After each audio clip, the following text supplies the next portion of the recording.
Hello friends, बरायबाय Bodos of info official YouTube चेनेलाव I hope नोंथांमोना बयबो मोजां दङ लोगोसे ग्रेड 3 ग्रेड 4 टेट नि रिजाल्ट गोबां नेगासिनो प्लस टेट कैंडिडेट्सनि गोबांथार ससियेल मीडियायाव प्रेस मिटबो होगासिनो दङ जे बिथांमोना मा रिजाल्ट डिमान्ड खालामगासिनो सरकारखौ बेनो जाबाय 984 एलपिइउपि टेट नि फाइनल रिजाल्ट नाथाय ग्रेड 3 ग्रेड 4 आ मा जागोन कैंसेल जाबाय नामा एबा कन्टिन्यू जागोन नामा बेनि सायाव दिनै हाग्रामा बिथां महिलारि बिथाङा एबा बिटिसिनि सि बिथाङा मा होनखो आं नोंथांमोननो ससे बिथांनि भिडिअ क्लिप दिन्थिगोन अब्ला नोंथांमोना गासिबो क्लियर जागोन जे बेनि रिजाल्ट बेनिफ्राय कैंसेल जाबायना जायाखै जेरै BCDC फरेस्ट आरो ग्रेड 3 ग्रेड 4 बेनि सायाव जोङो सावरायगोन जाय नोंथांमोना नैबे बड'ज अफ इनफो अफिशियेल इउटुब चेनेलाव गोदान साबस्क्राइब खालामना ला जाहाथे लेटेस्ट साख्रिनि आपडेट नोंथांमोना मोननो हायो दा नाथाय नोंथांमोननि दिनैनि आपडेटआ दिनैनि जिनोखि मिडिया सोंदोंमोन थ' मिडियाफ्राबो दाना सोंबाय गोबांथार रिक्वेस्ट खालामदोंमोन बुंजाबायबो नालाय सोंनांगौ होननानै दा बिथांमोना सोंमारबाय जोबोर मोजां जादों आरो बेबादिनो जाहाथे सोंबाय थायो नेक्स्ट लेभेलाव बेखौ आसा खालामबाय दानिया जों थांनो CSB पर्टेलाव स' दायो जों फैबाय CSB पर्टेलाव फैनाय लोगो लोगो नोंथांमोननि BTC फरेस्ट साख्रि ओंखारबावदों जेराव पस्टआ अनलि 157 डेन्जार काट अफ बावहाय बादायलायनाय जागोन बेनो जाबाय नोंथांमोननि काट अफ थांनाय बारावथ' काट अफ होआसै देग्लाय होगोन ना होआ नोंथांमोना मोनथिसिगोन बेनो जाबाय गोदान सरकाराव दानिया बिनि एप्लाइआ सोलिगासिनो लास्ट डेटआ 15 मार्च बिनि फिजिकल टेस्टआ जुन आरो जुलाइआव जानाय चान्सआ दङ स' गोबांथार गिनाय सोमजिदों मानोना थांनाय बारनि सरकारा आलादा दानि गोदान सरकारा आलादा माने सरकारा चेन्ज जाबाय बेखायनो ग्रेड 3 बिनिफ्राय टेट बिनिफ्राय ग्रेड 4 नि रिजाल्टआ मा जागोन कैंसेल जाबाय नामा एबा BCDC आरो लोगोसे फरेस्टआबो कैंसेल जागोन नामा फैबाय थानाय टाइमाव मार्च दानाव दा बेनि सायाव गोबांथार गिनाय सोमजिदों बेखौनो बाव बिथां हाग्रामा महिलारि मा होनखो ससे भिडिअ क्लिप दिन्थिग्रोगोन बेनिफ्राय नोंथांमोना बिनिफ्रायनो हमदांनो हागोन जे कन्टिन्यू जागोन ना रिप्रसेस जागोन ना जाया ना कैंसेल जागोन প্ৰমোদ বড়ো চৰকাৰৰ দিনত কি ইণ্টাৰভিউ লৈছে লোৱা নাই এইবিলাক গোটেই চালি জাৰি আমি কৰি আছো আমাৰ আইনগতভাৱে আমাৰ উকিল আছে মানে লিগেল সেল আছে এইবিলাক চাই আছে এইবিলাক এতিয়া কৰিব পৰাটো সম্ভৱ নহয়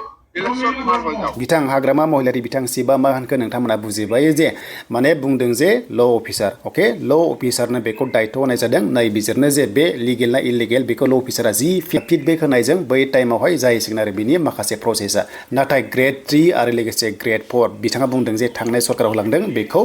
नायबिजिरनाय हाबाफारिया जागासिनो होनना बुंदों दा जों बेनिफ्राय मोनथिबाय जे नोंथांमोननि ग्रेड 3 आरो ग्रेड 4 आ दासिमबो कैंसेल जायाखै ओके माने कैंसेल जायाखै मानि थाखाय कैंसेल जायाखै होनबा बिनि फाइनल जिनोखि रिजाल्ट दा हमना ला फाइनल लिस्टआनो दासिमबो गवाखै अब्ला बोरै लिगेल इलिगेल मोनथिनो बेनो जाबाय इन्टारभिउआनो प्रसेसा गोबां दङ जेरै बाइबा टेस्ट दंबावो आरो HCS नि रिजाल्ट फैबावनांगौ दङ आरो बेखौ बाइबा टेस्ट खालामनांगौ दङ आरो बे बाइबा टेस्टखौ सोर खालामनो हागोन एबा मोनगोन दानि गोदान सरकारासो मोनगोन बेखायनो मेनलि फरेस्ट आरो BCDC आवसो लिगेल इलिगेलनि बाथ्रा ओंखारगासिनो दङ दा बेखौनो ल' अफिसारा जिनोखि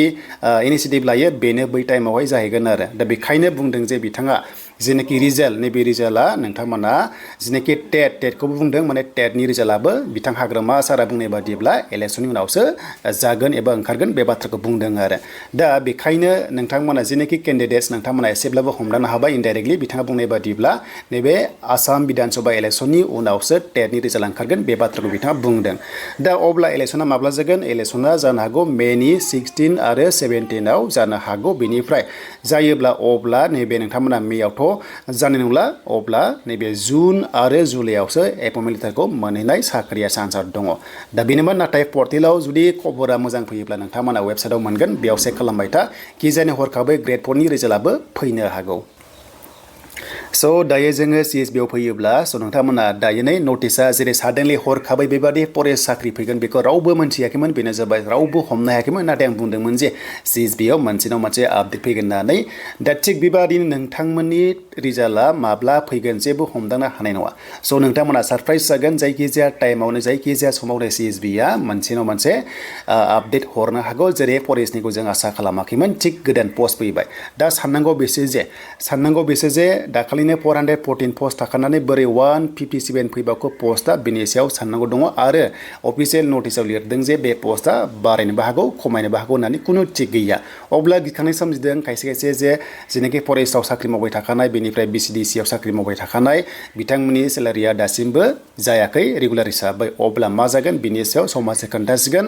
आरो टाइमा मार्च दानसिम टाइम दङ मार्चनि उनाव MCC माने गेजेर मासाव MCC नांगोन नालाय बिनि सिगां मोनसे न' मोनसे BCDC आरो लोगोसे फरेस्टआ आपडेट फैनो हागौ